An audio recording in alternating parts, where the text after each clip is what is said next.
Okay dear students, पिछले video में हमने मॉलिक्यूलरिटी के बारे में और ऑर्डर के बारे में स्टडी कर लिया है। अब ये बहुत इंपॉर्टेंट टॉपिक है, difference between order and molecularity of A reaction. ये बहुत इंपॉर्टेंट टॉपिक है। ये क्वेश्चन पेपर में लगभग आता ही आ ही जाता है। तो देख लीजिए कि जो डिफरेंसेस हैं ऑर्डर और मॉलिक्यूलरिटी में, वो क्या डिफरेंसेस हैं। आपको ये सारे डिफरेंसेस याद रखने हैं। तो पहला डिफरेंस तो डेफिनेशन ही हो जाएगा कि ऑर्डर क्या होता है, sum of the powers to which concentration term are raised in rate law expression. और मॉलिक्यूलरिटी जो आपको पता ही है, number of molecule which simultaneously collide to give the product. ठीक है। तो जो अगला जो डिफरेंस है, ऑर्डर क्या होता है, एक्सपेरिमेंटल होता है। हम बात कर चुके हैं, इसको हम रिएक्शन को देख के नहीं बता पाएंगे। ठीक है, ये एक्सपेरिमेंटली निकलता है। बट मॉलिक्यूलरिटी जो है वो थेरेटिकल होती है। रिएक्शन में हम साफ साफ जो भी कोफिशिएंट्स होते हैं उनके अकॉर्डिंगली बता सकते हैं। तीसरा जो है, ऑर्डर जो है वो कभी भी ज़ीरो नहीं होता। ऑर्डर जो है वो ज़ीरो भी हो सकता है, हम बात करेंगे आगे। ठीक है, और नेगेटिव भी हो सकता है ऑर्डर।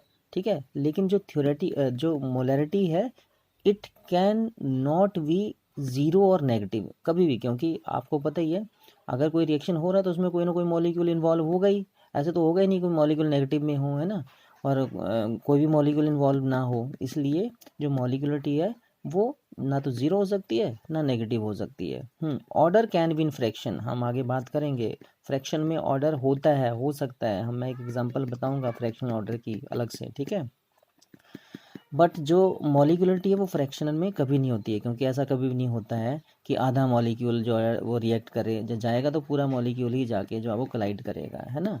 तो फ्रैक्शन में नहीं होती है।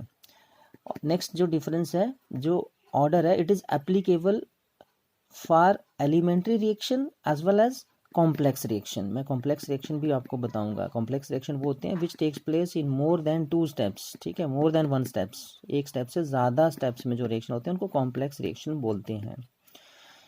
जबकि जो मॉलिक्यूलरिटी है, it is only applicable for elementary step. Elementary step के लिए ही एप्लीकेबल है। ठीक है, जो वो स्टेप वो रिएक्शन जो सिंगल स्टेप में होते हैं उन्हीं के लिए ही एप्लीकेबल होती है। और एक चीज़ एडिशनल आप याद रखो कि मॉलिक्यूलरिटी ज़्यादा से ज़्यादा कितनी हो सकती है, 3 हो सकती है। इससे ज़्यादा होने के चांसेस बहुत कम हैं। समझ में आया बच्चों? ओके, एक लास्ट टॉपिक आज हम इस वीडियो में, इस वीडियो में कर लेते हैं। वो है pseudo first order reaction. Pseudo first order reaction बहुत सिंपल सा इजी सा टॉपिक है। छोटी सी डेफिनेशन है इसमें कि वो रिएक्शन जो कि देखने में तो हमें हायर ऑर्डर के लगते हैं बट एक्चुअली फर्स्ट ऑर्डर के होते हैं, उनको क्या बोलते हैं, सूडो फर्स्ट ऑर्डर रिएक्शन। तो ये 2 एग्जांपल हमने यहाँ याद रखनी है सूडो फर्स्ट ऑर्डर रिएक्शन की। एक तो है हाइड्रोलिसिस ऑफ एस्टर। जब भी एस्टर की हम हाइड्रोलिसिस कर रहे हैं तो हमें पता है ये एस्टिक एसिड बनेगा और साथ में क्या बनेगा, इथाइल अल्कोहल बन जाएगा, है ना, इथाइल एसीटेट से। ये एस्टर है। तो इस एस्टर के लिए जब हम रेट लिखते हैं तो कैसे लिखेंगे, रेट इज इक्वल टू के concentration of ethyl acetate plus concentration of water. तो यहाँ जो वाटर है वो सॉल्वेंट है और वो एक्सेस में लेते हैं, उसके ऊपर इस रिएक्शन का रेट डिपेंड नहीं करेगा क्योंकि वो एक्सेस में है।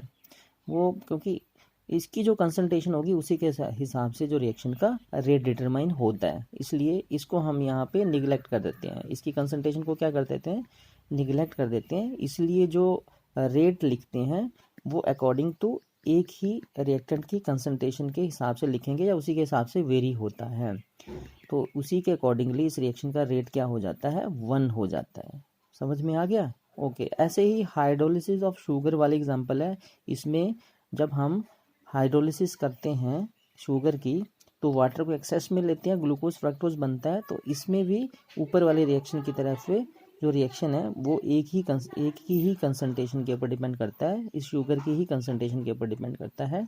इसलिए ये भी क्या है, सूडो फर्स्ट ऑर्डर रिएक्शन। देखने में तो सेकंड ऑर्डर, देखने में तो क्या लग रहा है, सेकंड ऑर्डर लग रहा है, देखो 1+1, है ना, लेकिन जो रिएक्टेंट एक्सेस में होता है उसकी कंसंट्रेशन के ऊपर रेट डिपेंड नहीं करता। इसलिए दोनों कैसे रिएक्शन है, pseudo first order reaction. Paper में कई बार क्वेश्चन आ जाता है, define pseudo first order reaction, give one example. तो आपको डेफिनेशन लिखनी है और ये रिएक्शन लिख देना है बस, सिंपली। Thank you.